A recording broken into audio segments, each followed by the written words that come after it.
সব জানতে পারবেন ওইখান থেকে। অতএব বাংলাদেশের মানুষ 9 মাস যুদ্ধ করে একটা 2 নাম্বার একটা পিতৃ পরিচয়হীন ডামি জাতির পিতা পেয়েছিল। সেই ডামি জাতির পিতার ক্ষমতা নিয়েই ডামি নির্বাচন করেছিল 1973। তারপরে ডামি একটা দল গঠন করেছিল বাকশাল। অতএব তাদের জন্মটাই ডামি। শেখ মুজিবকে আজকে আপনারা যে আওয়ামী লীগের সবকিছু হিসাবে সামনে দাঁড় করায় না, আপনি দেখেন না, আওয়ামী লীগ লেখেন উইকিপিডিয়াতে, আমি মানে প্রমাণ দিয়ে কথা বলছি, কারো বইটই থেকে, আমি গুগল উইকিপিডিয়া এইসবকেই রেফারেন্স হিসাবে নিচ্ছি। আপনি লেখেন, দেখেন আওয়ামী লীগের জন্ম কত সালে, কে এটার প্রতিষ্ঠাকালীন সভাপতি ছিল? শেখ মুজিব কিছুই না। শেখ মুজিব 1957 কাকমারি সম্মেলনে মাওলানা আব্দুল হামিদ খান ভাসানী যখন কিনা পাকিস্তানকে সালাম আলাইকুম বলল, তারপরে শেখ মুজিব সেটার বিরোধিতা করে, সে পাকিস্তান স্বাধীন করতে চায় না। বিরোধিতা করে কু করে কি করলো, এই মাওলানা আব্দুল হামিদ খান ভাসানীকে আওয়ামী লীগ থেকে বের করলো। ভাসানী গিয়ে ন্যাশনাল আওয়ামী পার্টি বা ন্যাপ এটা গঠন করলো, শেখ মুজিব হয়ে গেল সভাপতি। আচ্ছা, শেখ মুজিব 1957 কি ছিল ওগুলিও আছে আওয়ামী লীগের এই যে উইকিপিডিয়াতে, আপনি দেখেন সবকিছু আছে ওই জায়গায়। শেখ মুজিবুর রহমান সাধারণ সম্পাদকও ছিল না, সে 4 জনের পরে ছিল। এই খন্দকার মুস্তাকও তার আগে ছিল, শামসুল হক তার আগে ছিল, তারপরে সেখান থেকে জাম্প করে এসে সে সভাপতি হয়ে গেল। কিভাবে? গায়ের জোরে। খন্দকার মুস্তাক তো 15 আগস্ট এমনি এমনি বীর মুক্তিযোদ্ধাদের সাথে মিলে তারপর শেখ মুজিবকে বাম্বু দেয় নেই, অনেক ক্ষোভ ঝাল ছিল, সবকিছু সেই দিন মেটাইছে।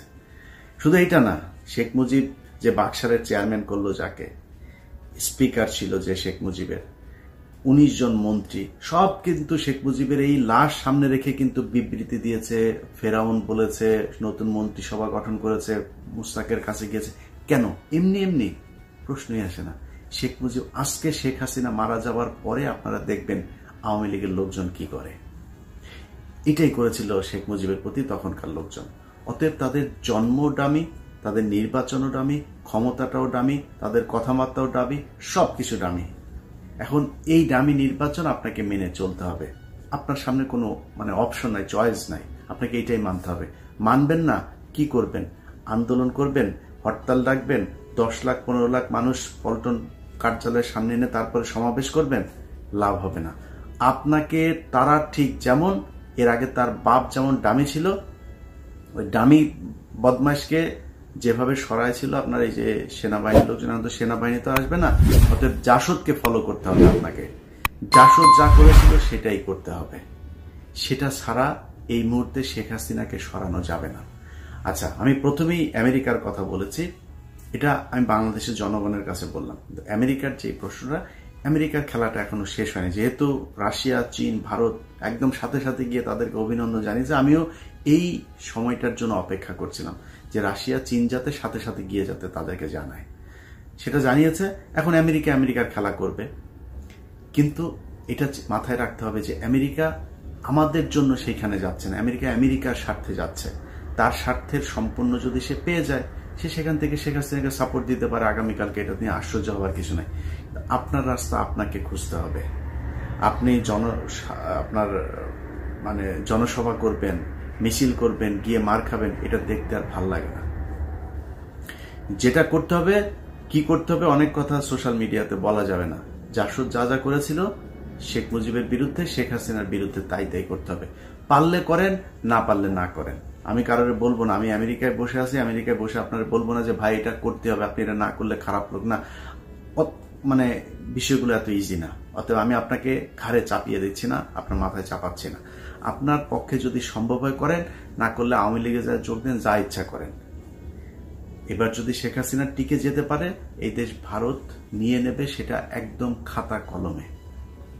আগে যেরকম আস্তে আস্তে আস্তে আস্তে ওইভাবে নেওয়ার দরকার নেই। দেখছেন না, এখন এবার প্রার্থী দিয়েছে, নির্বাচনটা দেখেছেন, ওই মমতাজ, হাসানুল হক ইনু, মেনন টেনন যা আছে, এই জিএম কাদের, তাদের বোঝা উচিত হাসানুল হক ইনুকে দেখে আপনাদেরকেও শেখ হাসিনা এইভাবেই ছুড়ে ফেলবে।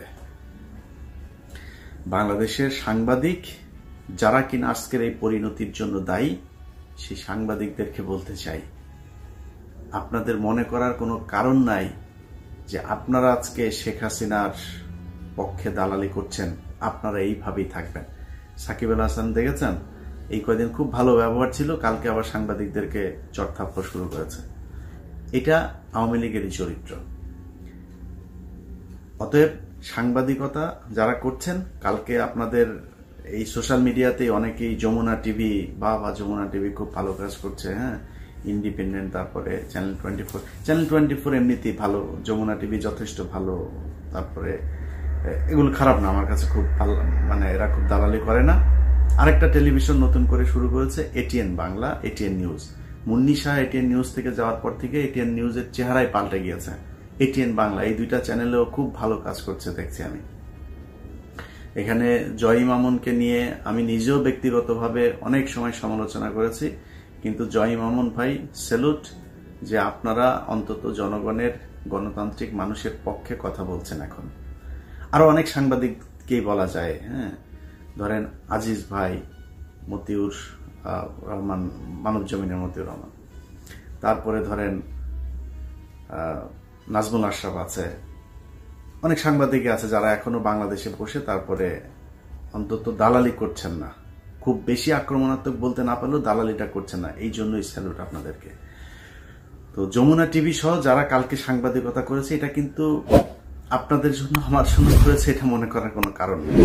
যমুনা টিভি তাদের সাংবাদিকতা কাকে বলে, কত প্রকার কি কি, সেটা তারা কালকে দোহার নবাবগঞ্জ ওই এলাকাতে দেখিয়েছে। কেন জানেন?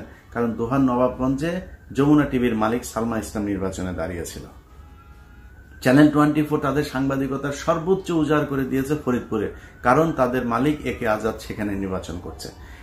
ইন্ডিপেন্ডেন্ট নিউজও আবার সেই একই রকম করেছে সালমান এফ রহমানের দরবেশ বাবার আসনে।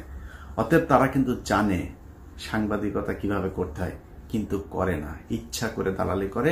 আবার কিছু আছে করতে চায়, এই যে রিপোর্টাররা, ফিল্ড রিপোর্টার যাদেরকে পাঠানো হয়েছে, তাদেরকে কিন্তু ইনস্ট্রাক্টেড করা হয়েছে যে তোমরা এইভাবে করবা, যেখানেই ভোট জালিয়াতি হবে, যা হবে, এইসবের বিরুদ্ধে করবা। তারা কিন্তু করে দেখিয়েছে যে they know how to make report.